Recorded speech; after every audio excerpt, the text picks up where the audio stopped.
再来看昨暗9点，屏东东港一个27岁查甫人参朋友坐船去钓鱼，钓煞准备驶环头的时哦，因为风影上过大，人去互影更离开海面。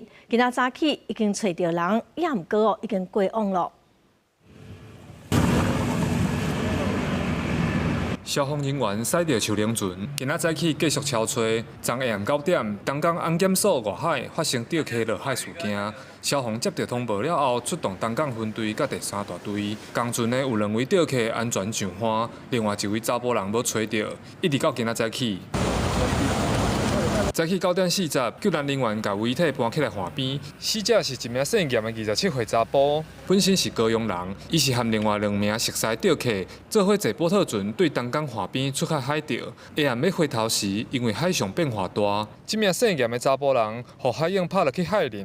另外2人赶紧报案，找到人的救援人员表示，发现死者的时阵，伊的救生衣无弹开。其他的救生衣哦，不是自动那个。 爆发的没有开，说他有穿，有穿啊，可是那个没有拉，它就这个救生衣没有那个效果，没有爆开。前几天那个漏水，那个红灯塔那边对过来，刚好那个东港渔港的中间。于25日早上9时，于东海西出海口航道寻获严姓男子，全案后续由相关单位办理相应事宜。 屏东东港伫顶礼拜20，较发生查甫人骑机车落海的事件，昨个发生海钓意外，海巡提醒民众，若要进行海上活动，要注意风影的变化，确保家己的安全。